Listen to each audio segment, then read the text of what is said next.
E Deus é tão maravilhoso, irmãos, que não tem nos deixado faltar nunca. Nunca nos faltou nada. Minha casa nunca faltou pão. Nunca, nunca. E toda a honra, toda a glória seja dada ao nosso Deus. Tá? Então, que você tenha fé. Tá? Tenha fé e seja grato, porque o nosso Deus sabe muito bem do que precisamos. E Ele reconhece aquilo que os seus filhos fazem. Tá? Esteja certo disso. Vamos para o texto? Obrigado, Vitor, pela oração. Evangelho de João. Continuando a exposição aqui do capítulo 17, tá bom? A oração sacerdotal de Cristo.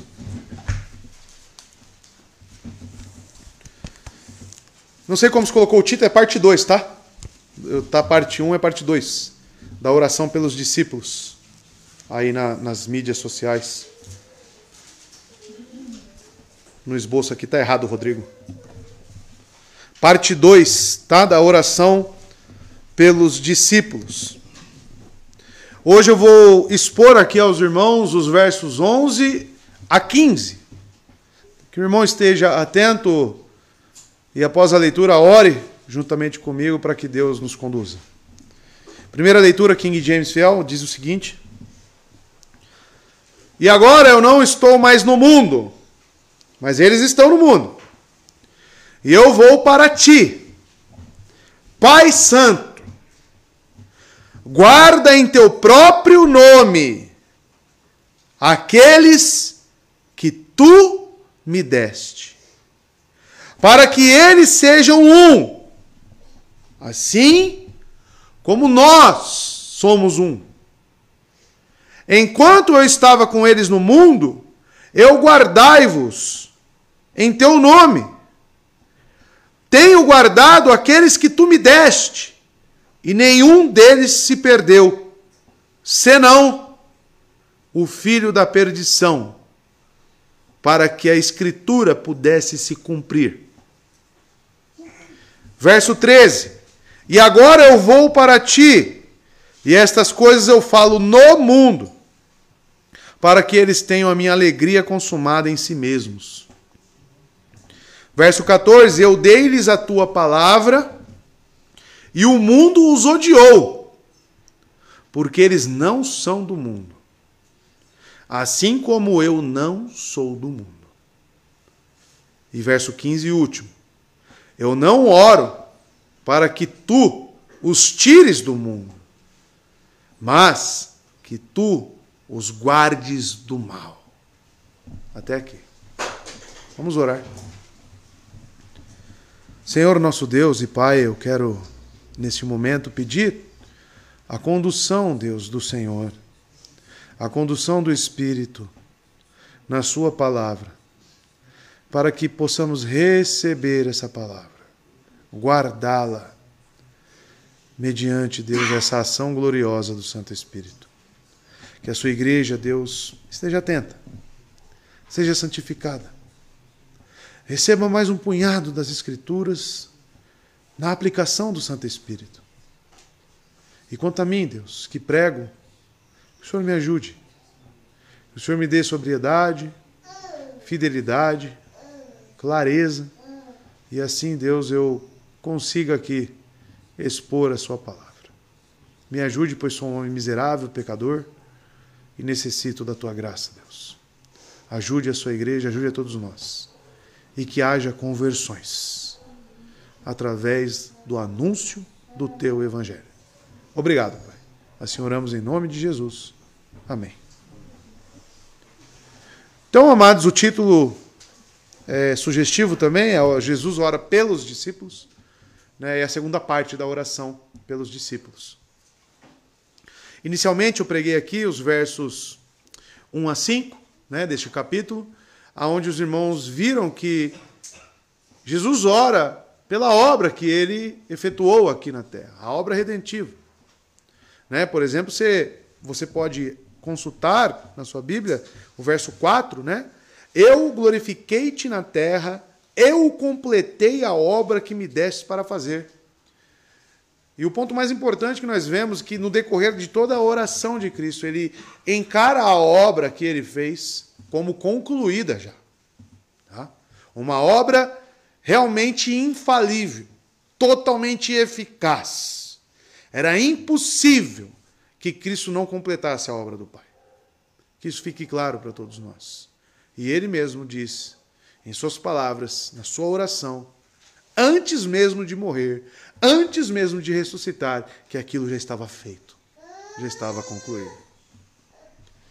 E ele passa de sua obra para a oração pelos seus discípulos. E aí eu preguei aos irmãos versos 6 a 10, que eu gostaria de ler aqui rapidamente para que os irmãos lembrem. A primeira parte da oração pelos discípulos. Eu tenho manifestado o teu nome aos homens que do mundo me deste. Eles foram teus, e tu deste a mim, e eles guardaram a tua palavra.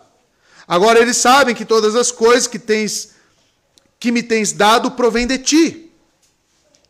Porque eu lhes dei a palavra que tu me deste, e eles receberam, e verdadeiramente souberam que eu saí de ti, e eles creram que tu me enviaste.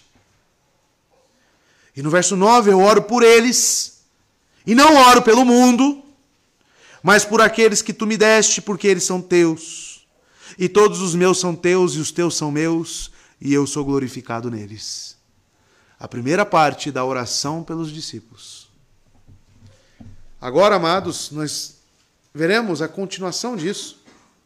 O desenvolvimento dessa oração, onde contém verdades para nós, práticas. Jesus afirmou aqui quais são as características de um crente verdadeiro.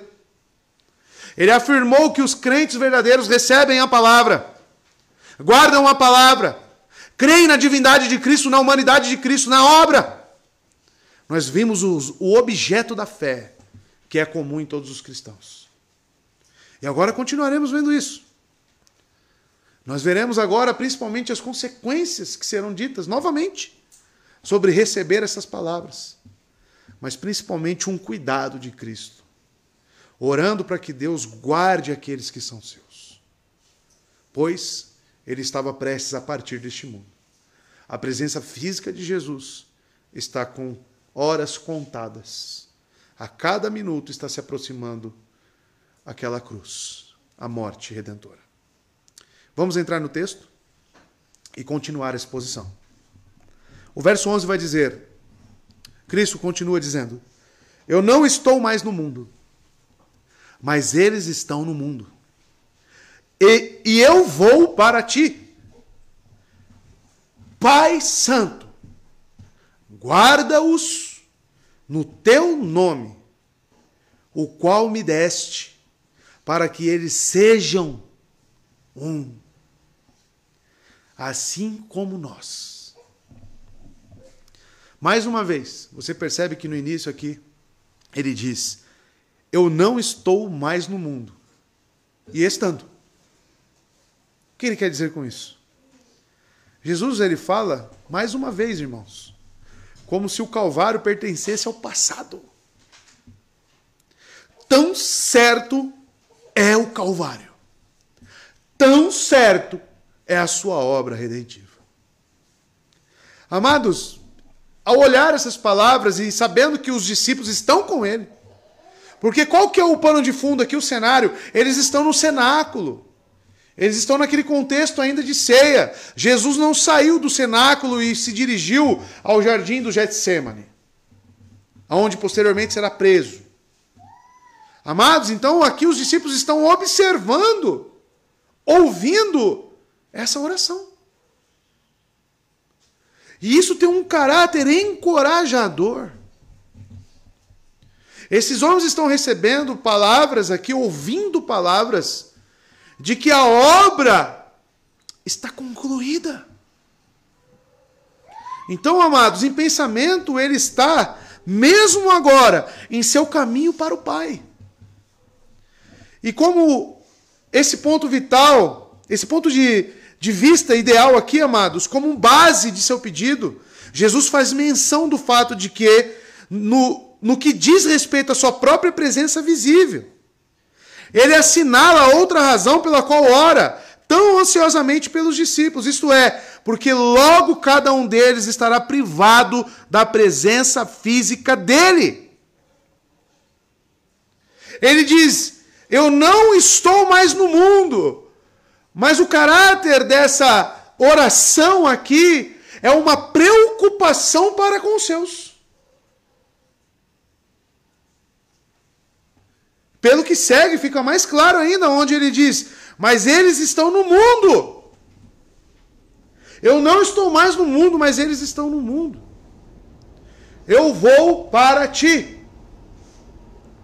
Ele está deixando para trás os seus discípulos, irmãos, e uma realidade de um mundo perverso, e ele sabe qual é essa realidade. Ele conhece, inclusive, as fraquezas dos seus discípulos.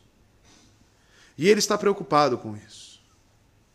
Ele conhece todo o poder. Amados, se você ainda não consegue encaixar a soberania de Deus com a responsabilidade do homem, eu preciso que você olhe para esse texto. Eu pergunto para você as seguintes coisas. Existe alguma chance dos discípulos serem realmente apóstatas e perdidos? Alguma chance existe disso acontecer? Cristo sabia disso? Com certeza. Mas isso exime a preocupação e o amor de Cristo por eles?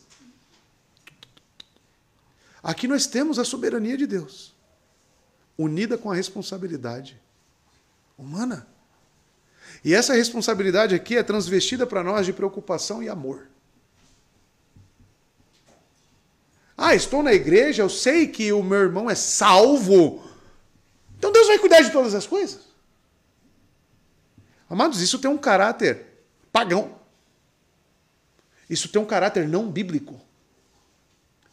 Porque mesmo sabendo que Deus está sob o controle de todas as coisas, e infalivelmente nos encontraremos com Cristo, estaremos na eternidade, isso não nos tira a responsabilidade de cuidarmos uns dos outros. Cristo está aqui primeiramente nos dando um exemplo. Ele não coloca nada nos decretos de Deus, irmãos. Ele age plenamente como um sacerdote que cuida, que se preocupa, que ama. Então, amados, aqueles que deixam a oração de lado, se colocando, se fiando na soberania de Deus, nos decretos de Deus, se eximindo das suas responsabilidades, do seu cuidado para com seu irmão. É a situação que Tiago fala. Você vê seu irmão desprovido de roupas, alimentos e fala: vá com Deus. É exatamente isso. Isso é a falta de amor expressa. E você pode pensar: não, se ele é um filho de Deus, Deus não vai deixar faltar nada na casa dele. E você descarta totalmente a instrumentalidade que você pode ter naquilo. Em você mesmo ajudá-lo. Em você mesmo estender a mão. E você olha, o mais conhecedor dos planos de Deus é o próprio Cristo, irmãos. E olha o que ele faz. E ele fala: eu não estou mais no mundo. Então parece que a obra é certa. É infalível. É soberana. Ao mesmo tempo, ele fala: mas eles estão no mundo. Vocês conseguem enxergar a preocupação? Conseguem enxergar o cuidado? E eu pergunto: e você, meu irmão? Que é um pequeno Cristo. Você tem essa preocupação? Ou você coloca tudo na conta de Deus? Você ora pelos seus irmãos? Você se preocupa com ele? E ele fala: eu vou para ti. Amados, por isso, a solicitação acontece muito naturalmente. E existe uma preocupação de Jesus ao interceder por nós. Porque ele continua fazendo isso por nós. E infalivelmente seremos preservados por ele, mas ao mesmo tempo, a preocupação, o amor de cuidar é aparente. Isso aqui é caráter cristão, irmão. Se você tem dificuldade nisso, você precisa orar para que a sua vida seja santificada nesse aspecto. Isso aqui que nós estamos vendo é caráter cristão. Ser semelhante a Cristo é ter isso aqui em nós, irmãos. Essa preocupação, esse amor, esse cuidado. Ao mesmo tempo, é um chamado à confiança. Agora ele está para partir. Ele pede ao Pai que guarde eles, que proteja eles. E age assim por causa, amados, justamente dos seus. Porquanto lhes provê um remédio para o temor que está prestes a tomar eles. Amados, esses homens, ao verem Cristo crucificado, eles serão tomados por medo, temor, a ponto de abandonar a Jesus. Então essas palavras, amados, é um chamado à confiança. Quando ele diz que está indo para o Pai, quando ele fala de maneira que a obra já está consolidada, confirmada, é para que os discípulos creiam ainda mais, confiem ainda mais. É um remédio. Amados, não um pouco a consolação vemos aqui, mas aprendemos que o Filho de Deus se torna ainda mais solícito pela salvação do seu povo, quando sua presença física se aparta deles, pois devemos concluir disto que enquanto estivermos labutando em dificuldades, no seio deste mundo, ele mantém os seus olhos postos em nós. Quando nós observamos este cuidado e olhamos para a divindade de Cristo, nós devemos ter plena consciência de que Cristo não mudou. O caráter amoroso de Cristo, de cuidado para com os seus, continua o mesmo. Então, quando nós olhamos para as dificuldades, porque nós estamos no mundo, nós não podemos de maneira alguma pensar que não estamos sob os cuidados dele. Por maior que seja a sua dificuldade neste mundo, saiba que existe alguém intercedendo por nós. Alguém cuidando. Alguém que nos preserva. Mas pastor, está muito ruim, está muito dolorido. Está muito difícil. Porque você está no mundo. Mas saiba de que existe alguém que cuida de nós. Que intercede por aqueles que creem nele. Que guardaram a sua palavra. E olha o que ele diz a Deus. Pai Santo. Difícil às vezes, né? Que você enxerga Cristo dizendo Pai Santo. Desta forma que está aqui. Mas por que ele usa? Pelo que se segue. Guarda-os no teu nome, o qual me deste. Pai Santo, o Deus Santo, o Deus de toda a santidade, é um atributo dele. É uma forma que ele é conhecido. Assim como o Deus de justiça, assim como o Deus de provisão. Aqui está o nome de Deus, Pai Santo. E Cristo diz, guarda-os no teu nome, o qual me deste. O mundo perverso ao qual estão os discípulos, e Jesus está prestes a sair, é contrastado, irmãos, aqui com o Pai Santo. Vocês perceberam que ele sai, eles estão no mundo, aí ele pausa e diz, Pai Santo. Então, existe aqui, de certa forma, um mundo pervertido em trevas, para com um Pai Santo, justo, fiel. O poder do último é seguradamente mais do que suficiente para compensar a influência do primeiro. Sendo Deus santo, o Pai é exaltado muito acima da criatura, particularmente acima do pecado das criaturas. Jesus faz um apelo para as qualidades morais e espirituais que caracterizam o Pai, e em virtude das quais ele é a causa dessas mesmas qualidades, independentemente de quão fracas elas sejam nos discípulos. No coração dos crentes, santidade, amados. Assim como o Pai é santo, os seus filhos são santos. Eu destaquei aqui a palavra, amados, sejam um, né? Mas também guardar, preservar, manter. E você começa a perceber que essa preservação é com base no caráter moral de Deus. Como somos preservados neste mundo mal?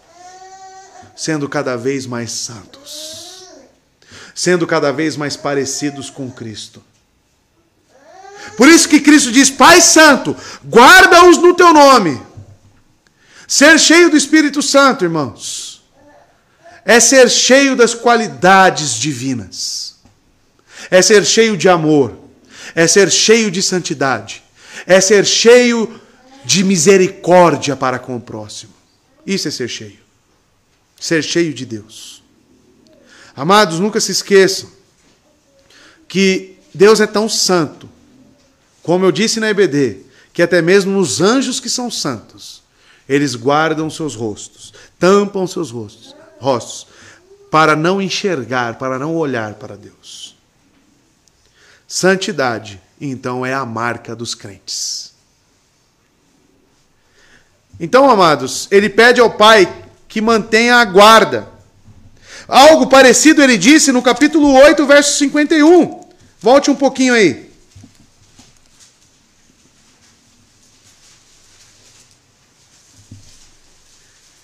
Olha só. Na verdade, eu vos digo, se um homem guardar a minha palavra, nunca verá a morte.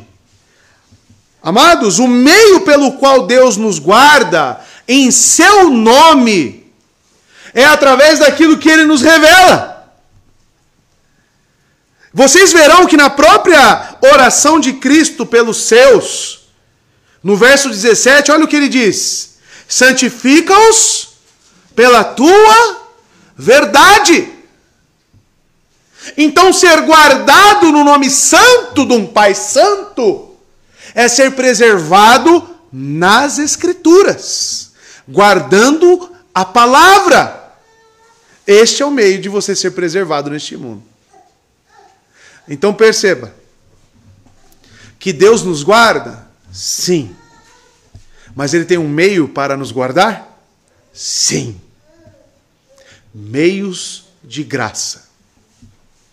Quanto mais você se afasta das Escrituras, mais frágil e mais tentado você será.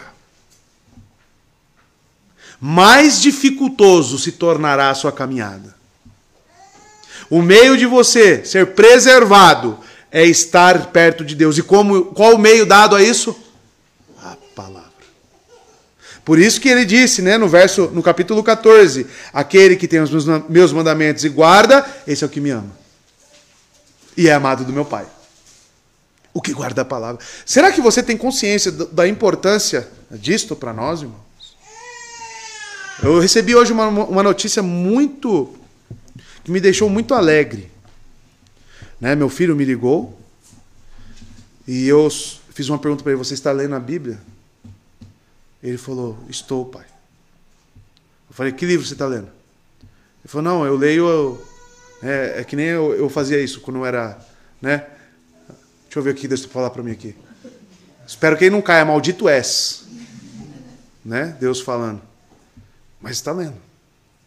Para mim, eu já fiquei muito contente com isso. Eu falei: mas você está entendendo o que você lê? Ele falou: não, eu estou. Então, tudo pode acontecer. Agora eu tenho que orar. Orar cada vez mais. Para que numa dessa, ele receba a fé em Cristo Jesus. Né? Esse é o meio para sermos guardados. Então, eu sempre agradeço nas reuniões de oração pela palavra. A palavra é tudo para nós, irmãos. A palavra, vocês estão vendo, é o que define a nossa forma de adorar a Deus. Tudo está aqui, amados. A Escritura nos basta. Deveríamos comer as páginas deste livro. Né? Comer no sentido figurado de você realmente dominar isso. De entender isso completamente. Por quê? Porque eu agora estou vendo que Deus nos guarda no teu nome, que é santo, porque ele chama Pai Santo, e eu sei que essa santificação ela vem mediante as Escrituras. Então é a forma como somos guardados. E veja o que ele diz: para que sejam um, assim como nós. Meu irmão, quando eu li isso, porque o parâmetro aqui, assim como, é muito alto. O parâmetro de unidade aqui, de comunhão, é tão alto que está para a Trindade. Você tem noção disso? Você tem noção disso? Que tipo de essência que nos une? Ela é tão forte, tão verdadeira, que está para como a Trindade. Leiam aí. Para que sejam um, assim como nós. Amados, a palavra seja é um verbo subjuntivo presente. Os verbos subjuntivos presentes é um tempo verbal usado para indicar uma ação presente ou futuro, e também é utilizado para expressar desejos. O desejo de Cristo, a vontade de Cristo para os seus, é que eles tenham uma unidade tamanha como Ele e o Pai são um. Jesus solicita que os discípulos possam constantemente ser um na posição deles contra o mundo. Não se esqueçam das palavrinhas, eles estão no mundo. A preocupação ainda gira em torno disso, dessa preservação em meio a um sistema corrompido, que é mediante a palavra. Em outras palavras, que eles possam permanecer unidos em amor e na defesa da verdade. Quando eu digo aos irmãos que é a verdade que nos une, a comunhão está para a verdade, creiam nisso, irmãos. Nós precisamos ser um nos meios determinados para isso. Esse é o desejo de Cristo para os seus seguidores, amados. Sejam um da mesma forma que o Pai e o Filho são constantemente um. Como que isso será possível? Se tratando de pessoas diferentes, com temperamentos diferentes. Só existe uma fórmula para isso. O mesmo Espírito, a mesma fé, na mesma palavra. Somente isso. Por isso que as Escrituras dizem que as nossas conversações têm que ser o quê? Temos que cantar o quê? É somente assim que teremos comunhão. Somente pelas Escrituras. Amados, o único meio instituído para isso é a verdade que nos une. É uma unidade em essência, é a única forma que através das Escrituras, esta é a única forma, através das Escrituras, que surgirá a plena e verdadeira comunhão. Muitos assimilam comunhão como afinidade. Se aquela pessoa, eu tenho afinidade com ela. Isso é muito subjetivo. Isso é muito... Porque a afinidade que a Elisiane tenha com uma pessoa pode ser uma diferente nos meus critérios. Os critérios de afinidade dela, porque ela gosta de outras coisas do que eu. E geralmente a afinidade ela é regulada por isso. Eu tenho afinidade com uma pessoa porque ela gosta das mesmas coisas que eu. Sabe o que você tem que gostar? Sabe qual vai ser a afinidade entre os crentes? Palavra. Por isso que é impossível ter comunhão entre luz e trevas. É impossível. Porque por um lado você ouve a Cristo através da sua palavra, você segue a Cristo através da sua palavra, e o outro gosta da mentira. Como é que você vai ter comunhão com uma pessoa dessa? É impossível. É impossível. Tá? Somos preservados, amados. Somos um. Com base nisto, nas Escrituras. E interessante, né, que quando o Felipe pregou aqui, expondo para nós a obra que o Espírito Santo efetua, ele nos conduz na verdade. Tá? Vocês conseguem perceber os assuntos se conectando? Vocês percebem que desde quando ele está fazendo pré-anúncios aos discípulos, agora na sua oração, o que eu entendo quando eu vejo a construção de todos esses capítulos? Que Jesus, mesmo quando estava ensinando e mesmo quando está orando, ele está no mesmo nos mesmos trilhos, na mesma conexão. Ele nunca perde o fio da meada, digamos assim. Ele sempre é bíblico naquilo que ele fala. Ele tem coerência naquilo que ele fala. Se ele fala que o Espírito Santo nos guiará na palavra, e agora ele está dizendo para o Pai nos guardar, Pai Santo, guarda-os. Aonde que será que isso vai acontecer? Então aplique o oposto de tudo que eu falei agora para você que está negligenciando os estudos das Escrituras. Se existe um meio para mim ser preservado, ter alegria em Cristo, e você negligencia, talvez você obteve a resposta para a sua situação espiritual hoje, para o seu fracasso, para o seu desânimo, para a sua apatia espiritual. Seremos preservados aqui, irmãos. Creia nisso e execute isso. Para que sejam um, isto realça o modo no qual seriam guardados. Pois aqueles a quem o Pai Celestial decretou guardar, ele congrega em santa unidade da fé e do Espírito. Outro ponto de ser preservado é a comunhão. Então, outro meio é a igreja. Como ser preservado neste mundo mau, perverso, caído? Estando numa igreja onde a palavra é verdadeiramente pregada. Porque o que conduz à comunhão, já falei, é as Escrituras. Então veja que uma coisa... E quais são os pilares da igreja, irmãos? Que engraçado, né? Será que é bíblico? Será que é bíblico, irmãos? Está aqui os princípios. Então, comunhão e verdade são os meios que Deus nos deu, adquiridos na cruz, para que possamos ser guardados e preservados neste mundo. Verso 12.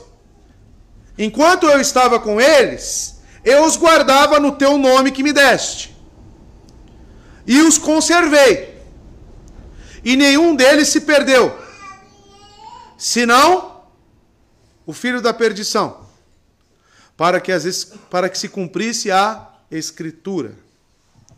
Perceba, amados. Ele diz, enquanto eu estava com eles, eu os guardava no teu nome, agora ele já falou, no teu nome santo. Pai Santo. Isto é, durante todo o seu ministério, por meio de seu ensinamento e por meio de seus milagres, Jesus tinha cumprido a tarefa de um bom pastor para com suas ovelhas. Desse modo, dia após dia, ele mesmo tinha guardado os seus discípulos, dizendo-lhes constantemente as coisas que ouvira do Pai, ensinando-os a verdade, preservando eles na verdade, efetuando milagres com base na verdade, revelando os atributos de Deus através da sua própria vida. Então ele diz que enquanto estava com eles, ele próprio os preservou. E ele diz, e os conservei, e nenhum deles se perdeu. A palavra conservei aqui, amados, ou conservar, é um verbo indicativo, e o interessante é que está no tempo imperfeito. Quando algum verbo está no tempo imperfeito, representa uma ação contínua. Ou seja, que continua assim. Ou seja, tudo isso que ele está orando para com seus discípulos ainda continua acontecendo. Nós continuamos sendo preservados, cuidados. Entenda isso. Por meio dessa guarda espiritual constante, Jesus tinha guardado os seus, tendo-os protegido contra a apostasia. O resultado foi este, e será o nosso. Porque temos um grande sumo sacerdote? Ele ainda está intercedendo por nós? Segundo o autor de Hebreus, infalivelmente sim. Então, amados, quando ele diz e nenhum deles se perdeu, isso se aplica a todos os crentes genuínos. Todos aqueles que creem verdadeiramente em Cristo. Nunca se perderão. Sabe aquele medo que você sentiu quando eu falei dos apóstatas lá em Hebreus? Sabe aquele temor de conhecer a verdade e virar as costas para a verdade? Se você realmente crê, isso nunca acontecerá com você.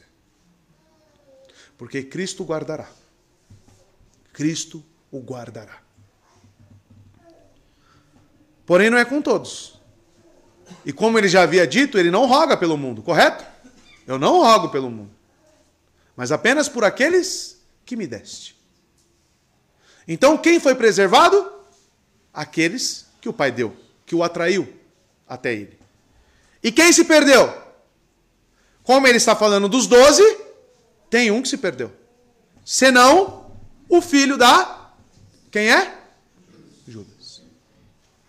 Amados, eu já ouvi de crente, não é um não, vários crentes. Judas tinha chance de arrependimento. Ele que não quis, realmente ele não quis. Mas ele tinha chance de arrependimento. Judas é filho do diabo. Judas agiu conforme a sua natureza e permaneceu na sua natureza. Senão, o filho da perdição, e olhe só, para que se cumprisse a Escritura. Ou seja, tinha alguma chance dele se tornar um verdadeiro discípulo? Nenhuma. Por quê? Porque existem profecias sobre Judas, o traidor. E para que se cumpra as Escrituras, é para que se cumpra os decretos de Deus. Então Deus decretou na sua soberana vontade. Aceite você isso ou não, em não querer salvar Judas. Simplesmente isso. E se ele fizesse isso comigo ou com você, ele seria injusto? Com certeza não. Então, amados, você percebe que Cristo ele trabalha com as doutrinas da eleição do início ao fim da sua oração. Aqui fica para mim e para você o ensinamento de como devemos orar. Tem doutrinas na nossa oração? Com certeza. Você deve ter entendimento bíblico na sua oração. Orar com entendimento é orar com base nisso que nós estamos vendo aqui. Orar pelos eleitos de Deus. Estava falando com o Fábio, ele disse que tem um livro do A.W. Pink, né, Fábio? E Pink diz que nem as nossas orações devem ser dirigidas a essas pessoas. Nós devemos orar assim: Pai, resgate as suas ovelhas. Salve os que são seus. Porque talvez eu esteja orando por alguém que não esteja nos planos de Deus. Então é melhor você reformular a sua oração e orar conforme Jesus ora. Nossa, pastor, é muito estranho isso para mim. Mas como que Jesus orou? Como que Jesus orou, meu? Você quer mudar isso aqui? O próprio Cristo orando? Você vai mudar isso aqui? Como? Você não consegue. Rogo apenas por aqueles que me destes. Não rogo pelo mundo. Deus, faça a tua vontade. Salve as tuas ovelhas. Opa, olha como muda, hein? Olha como muda. Você precisa ter doutrinas, entendimento na sua oração. Quantas orações nós pronunciamos a Deus, que são orações antibíblicas. Tome cuidado com isso. Todos aqueles que o Pai dera ao Filho foram guardados, os 11. Os 11 foram guardados. Ele certamente não quis induzir o pensamento de que, no caso Judas, ele havia fracassado miseravelmente em executar a sua missão. Não é isso que ele está dizendo. Porque muitos veem esse texto aqui e falam: Jesus tentou, mas não conseguiu. É? Jesus falhou, então? Jesus falhou com Judas? É isso que está sendo dito aqui? Para que se cumpra. Aí as pessoas descartam, né? Para que se cumpra. O quê? A Escritura. Decreto, irmão. Decreto. Tá? E, amados, filho da perdição é aquele absolutamente perdido, designado à perdição. Portanto, quando os discípulos ouvem Jesus falando ao Pai sobre o cumprimento desta tarefa, com respeito a eles, amados, o cumprimento de uma profecia, mesmo no caso do filho da perdição, o que acontece? O que você acha que acontece? Amados, isso aqui é um fortalecimento. Você já pensou você aqui ouvindo de Cristo? Eu os preservei. Eles guardaram a sua palavra. Eles são teus. Tu me deste. Já pensou? O que está sendo gerado no coração desses homens? Fortalecimento. Mas Judas traiu. Mas tudo estava no controle do Pai. Os decretos, conhecer, amados, a soberania divina, esse atributo divino, deve gerar em nós confiança. É incoerente você conhecer as doutrinas dos decretos, as doutrinas da soberania divina, e isso gerar em você dúvida. O caminho de conhecer isso, amados, esses atributos, é nos dar ainda mais um alento. É você perder um filho e você pensar, isso está debaixo do controle de Deus. E ele fez isso, e ele é justo, e ele é bom. E isso deve despertar em você uma confiança maior.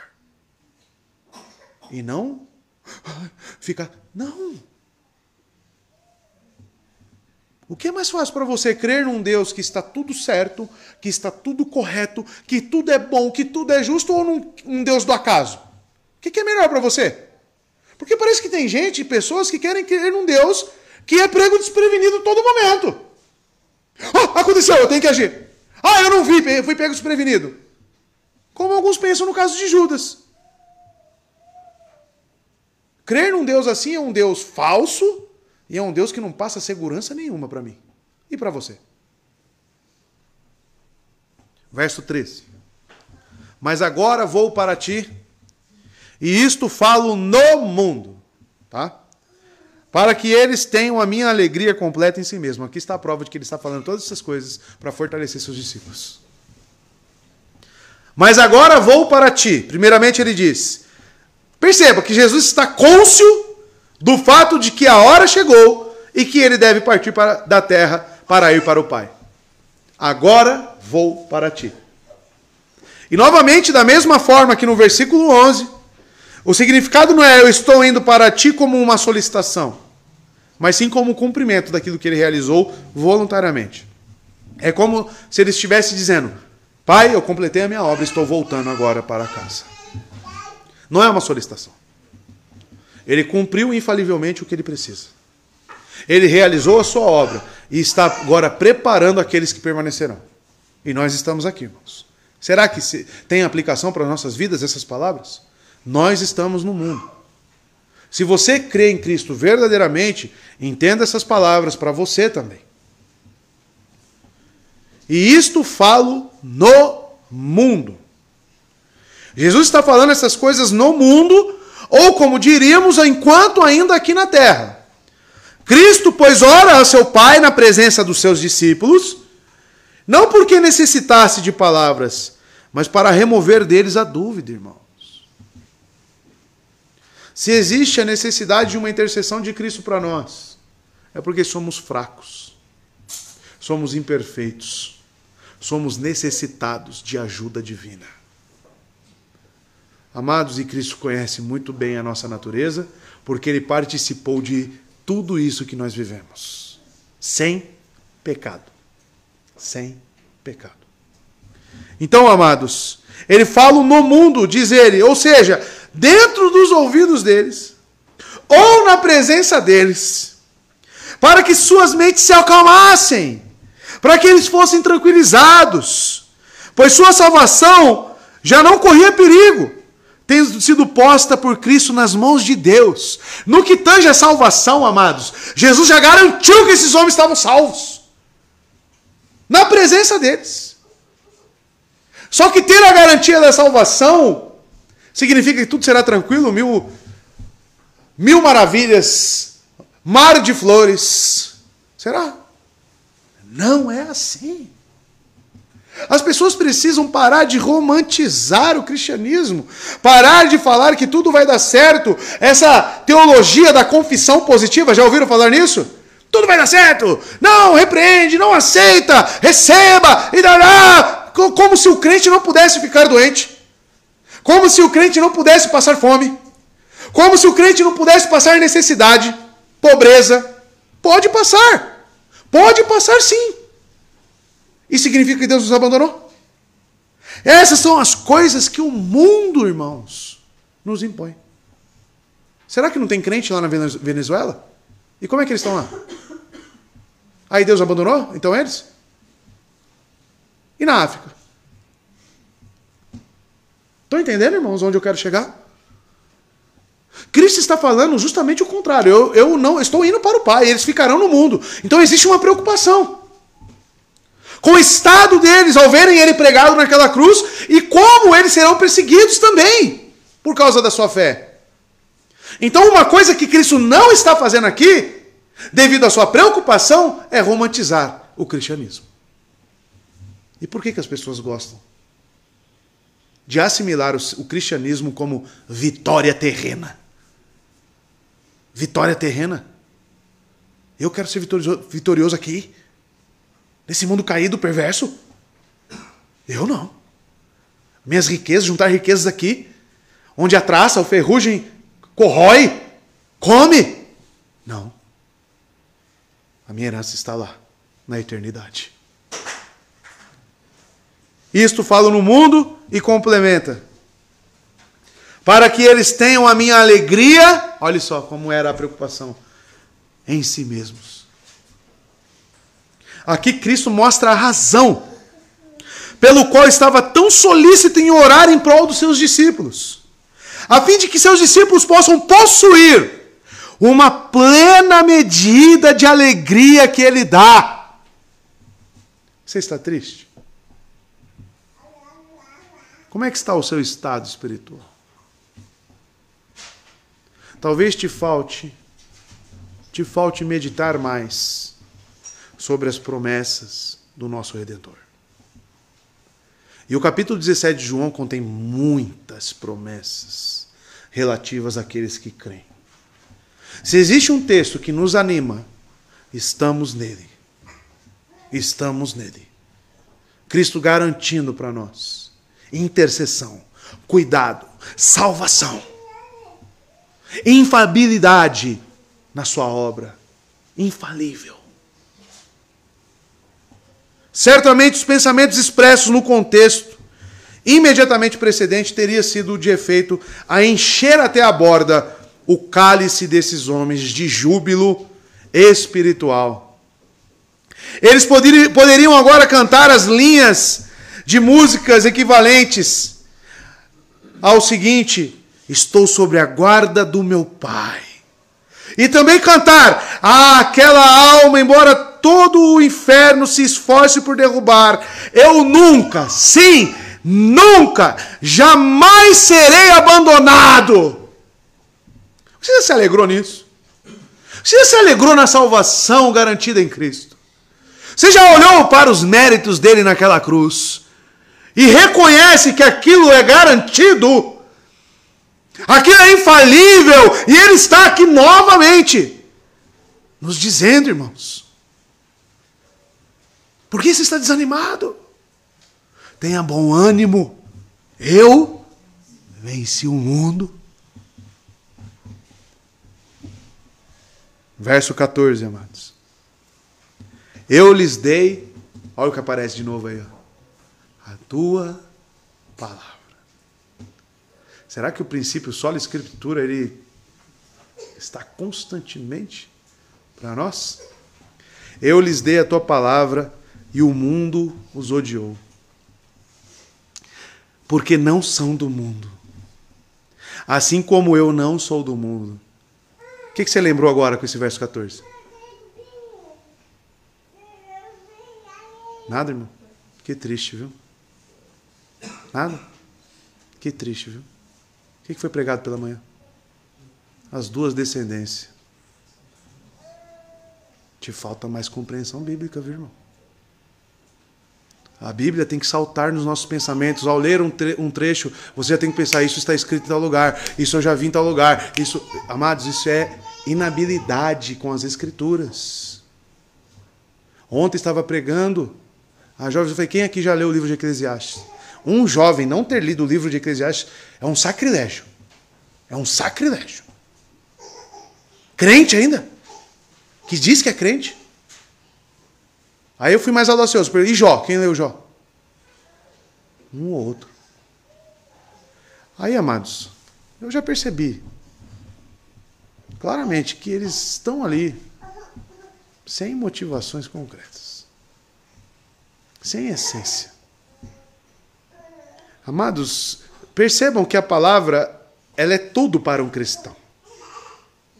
Um cristão sem a palavra não é um cristão.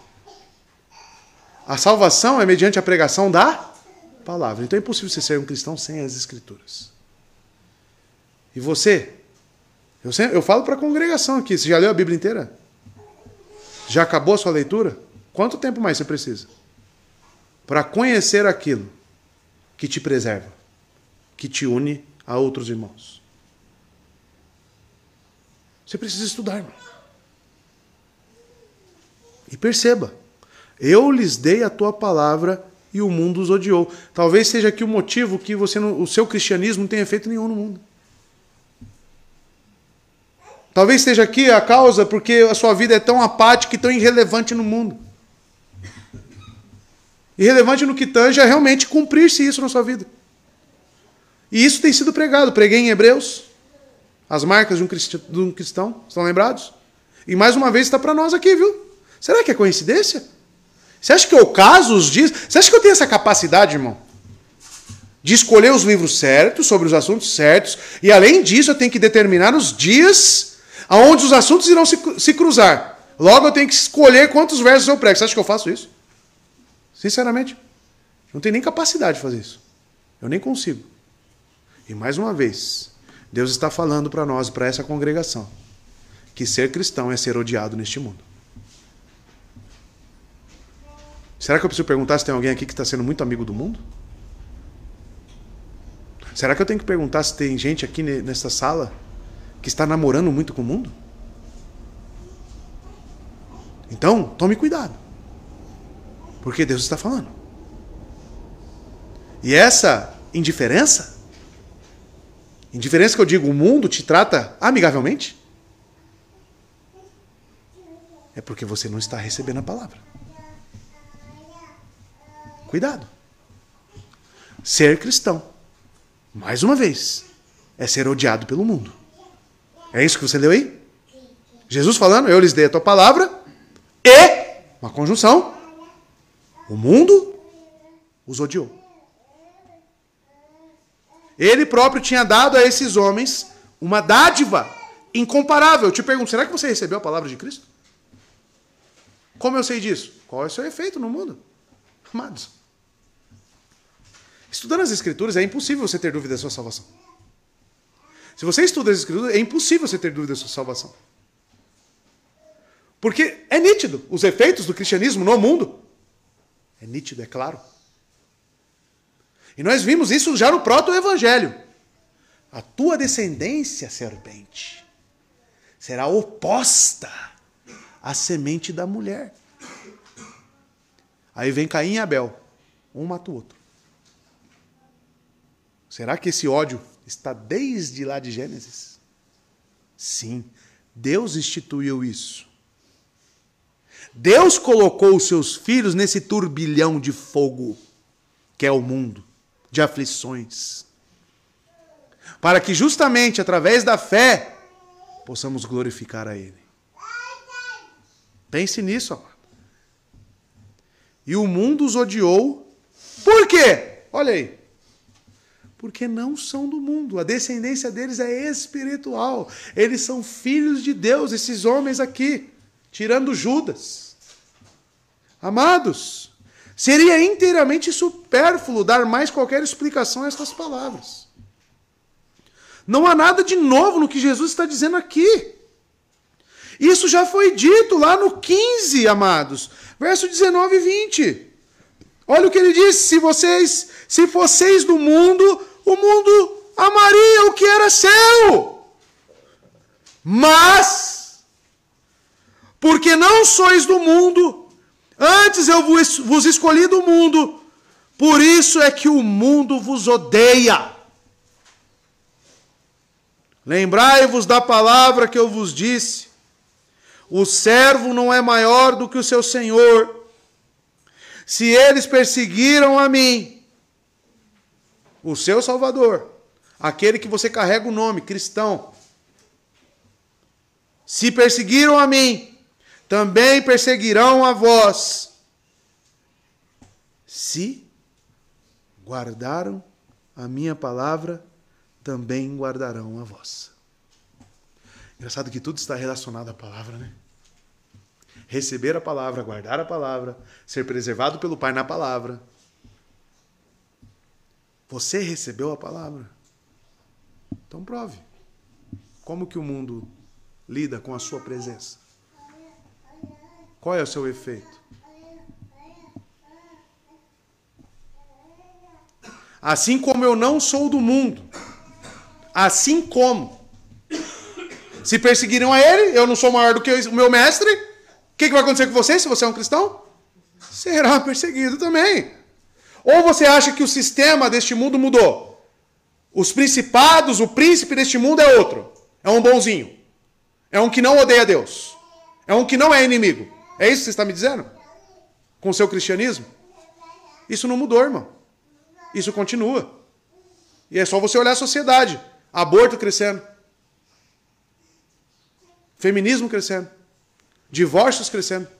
Igrejas apostatando. Isso só está crescendo. Aí você quer dizer que o príncipe não está trabalhando.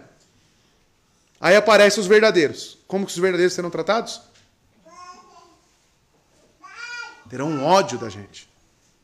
Tá? Isso se verdadeiramente você recebeu a palavra de Cristo. O mundo odeia o discípulo porque ele é totalmente diferente. Ele não é do mundo, da mesma forma que Jesus também não pertence ao mundo. Portanto, como normalmente sucede, de a ira do mundo acender-se contra nós, a tal ponto de concluirmos ter chegado à nossa destruição. E às vezes pensamos, agora é o meu fim. Aprendamos a sobraçar de vez este escudo e saber que Deus jamais abandona aqueles que lutam pela defesa do Evangelho. Pela defesa do Evangelho. Recebi ontem a notícia, eu já citei, né, na EBD, né? Mas estava demorando para surgir um que me xingasse aí. Já apareceu aí, graças a Deus. Né? Graças a Deus, Rodrigo. Mas quando as coisas... Eu fico já esperando esse ódio do mundo. E quando não está aparecendo, eu já começo a achar estranho. Eu já começo... Deus, tem alguma coisa estranha. Meu cristianismo não está tendo efeito nesse mundo. O que está acontecendo? Aí vem as bombas. Aí vem. Graças a Deus que vem. Né? É como o John Wesley, né? Ele orava, não recebi nenhuma pedrada hoje, Deus. Tem alguma coisa estranha com a minha pregação. Aí veio logo a pedrada na cabeça. Né? O cristianismo é assim, irmãos. Até John Wesley entendeu, hein? Até John Wesley entendeu. E você querendo, com o evangelho, fazer amiguinhos. Ah, meus amiguinhos. Né? A socialite, né? O convívio, né? O social. Verso 15 e último, irmãos. Não rogo que os tire do mundo, mas que os guarde do maligno. Gênesis 3,15. Gênesis 3,15. Não rogo que os tire do mundo. À primeira vista era de se esperar que a menção do intenso ódio que seus discípulos teriam de suportar por parte do mundo, esse sistema de trevas, fosse acompanhada do quê? O que você esperaria aqui de Cristo? Tire-os do mundo. Poupe eles do sofrimento. Tem muitos pastores que vão por essa linha. Que sofrimento não é condizente com vida cristã. Aí eu vejo Cristo orando. Ele já disse que o mundo é mau. Ele já disse que esses discípulos, lembra do capítulo 16? Verso 2, eles vos expulsarão das sinagogas. Sim, vem a hora em que todo que vos matar, ou seja, vão te matar, irão matar vocês, julgará prestar um serviço a Deus, um culto a Deus. Então ele já informou para os discípulos o que irá acontecer. Aí você pensa, Jesus é tão amoroso, é tão bom, que ele vai pedir ao Pai que tire eles, poupe eles desse sofrimento. Aí você lê o verso 15. O próprio Cristo falando, não rogo, não solicito, não peço que os tire do mundo. E você querendo fugir dos problemas. Eu e você. Você não quer problema? Estando no mundo, Então você não quer viver o Evangelho. Você não quer viver o Evangelho. O próprio Cristo: não rogo que os tire do mundo, mas, aí tem um mas, que os guarde do maligno. Como? Ele já disse. Pela palavra. Amados, ele mostra em que consiste a segurança dos crentes. E não é estar livre de problemas. Ele já nos afirmou, amados: no mundo tereis aflições. Mas ele sabe da nossa fraqueza e da necessidade que temos de ser preservados. Não que sejam isentos de todo e qualquer aborrecimento, e que vivem no luxo e numa vida mansa, mas que em meio aos perigos, eles continuam em segurança através da assistência de Deus. Você quer conhecer a melhor forma de você glorificar o nome de Deus e de você levar o nome de Cristo adiante? É passando pela fornalha da aflição, crendo e sendo preservado na fé. Eu já tive contato com pessoas que fizeram capelania hospitalar. Eu já fiz um curso disso também. Então, amados, o maior relato que glorifica impactantemente a vida das pessoas são os crentes no leito de morte. Os verdadeiros. Não existe, não sei se a Natana já presenciou algo do tipo, que trabalha em hospital. Um crente verdadeiro no leito de morte. E ele passando com câncer terminal, dores infindáveis, com um sorriso no rosto. E sabendo, o que dá aquele sorriso no rosto dele? Que o Redentor dele vive e que ele está a minutos ou talvez horas ou alguns dias do seu encontro com o seu Redentor. E as pessoas olham para aqui e falam: como pode? Como essa pessoa consegue passar por essas aflições e continuar sorrindo e confiante? Porque Cristo nos preserva na sua palavra. Porque nós conhecemos aquilo que Ele fez por nós e continua fazendo. E sabemos, acima de tudo, que a sua obra é infalível. Isso é ser cristão. Fora isso, não existe cristianismo. E vemos isso aqui. Não rogo que os tire do mundo. Se ele não roga para tirar do mundo, significa o quê? Que ele quer que os seus discípulos passem pela expulsão, pela perseguição, pela morte. E você querendo fugir do problema. Eu e você. Eu e você. Não existe isso, irmão. É passar pela dificuldade, é passar pela aflição, glorificando o nome de Deus, permanecendo na fé, permanecer crendo. Alguns irmãos aqui, amados, eu admiro muito. Eu conheço a dificuldade, os níveis de dificuldade de cada um aqui nesta igreja. E também de outros crentes que eu conheço. Mas tem crentes, irmãos, que é admirável o amor que eles têm por Cristo. É admirável o apego que eles têm às Escrituras. E eu tenho certeza absoluta, se colocarem uma arma na cabeça dessas pessoas falando negue a sua fé, elas irá dizer, pode apertar o gatilho.